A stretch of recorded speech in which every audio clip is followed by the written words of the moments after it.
Welcome friends, मैं श्याम कुमार सिंह आप सभी का स्वागत करता हूं। आज हम क्लास 12th के चैप्टर 9 पोएम सेक्शन से, जिसका नाम है stopping by woods on a snowy evening, composed by mister Robert Frost के बारे में अध्ययन करेंगे। Robert Frost was born on 26 March 1874 and was died in January 1963। Robert Frost का जन्म अमेरिका में 26 मार्च 1874 को हुआ था और उनकी मृत्यु जनवरी 1963 में हुई थी। Stopping by woods on a summer evening is a simple poem composed by Mr. Robert Frost. This poem is about a man who is on his long journey. यह जो कविता है ये एक ऐसे व्यक्ति के बारे में है जो एक लंबी यात्रा पर है। But he is tempered by the beauty of nature and wants to stop for some time. जो रास्ते में पड़ने वाले एक जंगल की सुंदरता से बहुत प्रभावित होता है और वहाँ पे रुकना चाहता है। But soon he is reminded that he has to go on a long way, लेकिन उसे शीघ्र याद आता है कि उसे एक लंबी यात्रा पर जाना है। So he should check his desire of enjoying beauty and peace of nature, इसलिए वह अपने सौंदर्य और शांति, जो प्रकृति का सौंदर्य और शांति है जिसका वह आनंद लेना चाहता था, उसको वह त्याग देता है। वास्तव में जो कविता है कभी उस व्यक्ति का संदर्भ देता है जो लंबी यात्रा पर किंतु अपनी यात्रा को बीच में छोड़कर प्रकृति का आनंद लेना चाहता है, किंतु शीघ्र ही उसे अंतरात्मा की से चेतावनी मिलती है कि उसे सोने से पहले बहुत लंबा रास्ता तय करना है, उसके बाद ही वह आराम कर सकता है। वास्तव में यात्रा का संबंध हमारी जीवन यात्रा से है, जिसमें प्रत्येक व्यक्ति को अनंत निद्रा में सोने से पूर्व अपने अनेक कर्तव्यों को निभाने होते हैं। आइए देखिए इस पोयम में, अब हम पोयम का सीधे अध्ययन करते। आइए। Whose woods these are I think I know, his house is in the village though, he will not see me stopping here to watch his woods fill up with snow. Whose woods, whose माने किसका, woods means जंगल, बाग, these are एक हैं, I think मैं सोचता हूँ, I know कवि कहता है मैं मानता हूँ, मुझे ज्ञात है कि यह बाग किसका है।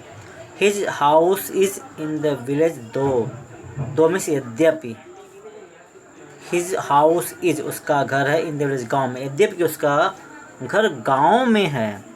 He will not see me stopping here, he will not see वह मुझे देखेगा नहीं, मुझे स्टॉपिंग यहाँ रुके हुए, वह मुझे यहाँ रुके हुए या ठहरे हुए है नहीं देख सकेगा। To watch his woods fill up with snow, to watch his woods वह अपने बाग को देखेगा, फिल अप भरे हुए विथ स्नो बर्फ से, क्योंकि वह अपने बाग को बर्फ से ढके हुए देखेगा। कभी यह कहता है मैं whose woods these are I think and I know, मैं मानता हूँ कि मुझे ज्ञात है। हुज वुड्स दीज आर ये किसके बाग हैं। His house is in the village दो, यद्यपि कि उसका जो घर है वो गांव में है। He will not see me stopping here, वो मुझे यहाँ पर ठहरे हुए या मुझे रुके हुए नहीं देखेगा।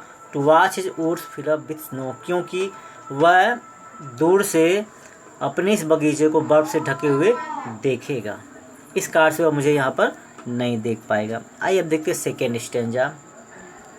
My little horse must think it queer to stop without a farmhouse near, between the woods and frozen lake, the darkest evening of the year.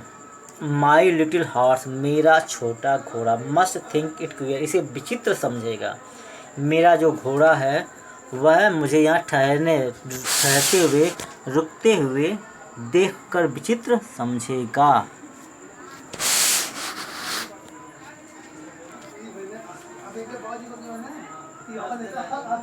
Between the woods and to stop without a farm house near, क्योंकि यहाँ पर उसके रुकने का कोई स्थान नहीं है, कोई अस्तबल नहीं है।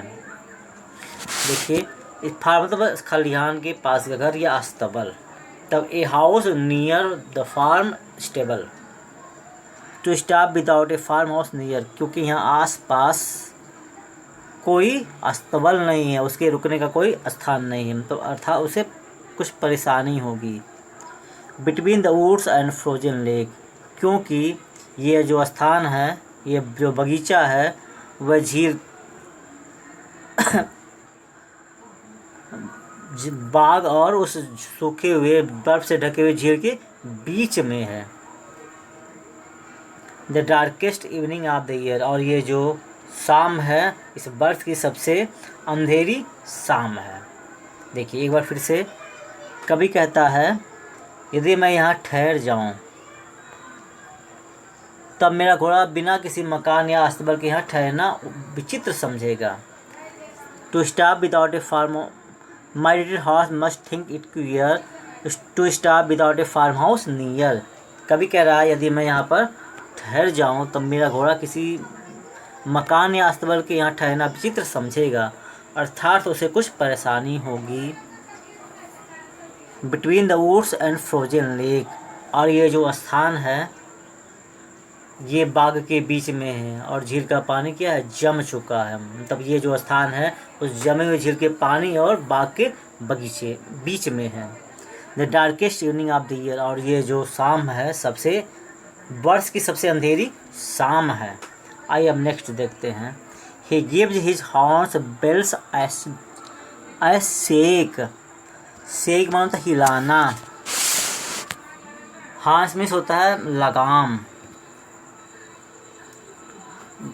शेक में जितना बेल्स में घंटियाँ।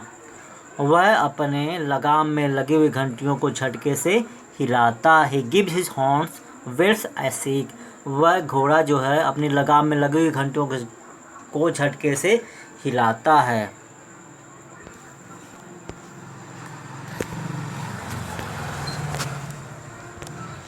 To ask if there is some mistake, जैसे कि वो अपने मालिक से पूछता हो कि क्या वह यहाँ ठहर कर कोई भूल तो नहीं कर रहा है। The only other sounds the sweep of easy wind and downy flake. Easy wind मतलब धीमी हवा, स्वीप मीन्स वेग से चलने की आवाज़, डाउनी फ्लेक मीन्स छोटे छोटे बर्फ के टुकड़े। The only other sounds the SVEEP, मतलब घंटियों की आवाज़ के अतिरिक्त वहाँ पर धीमी हवा के चलने की आवाज़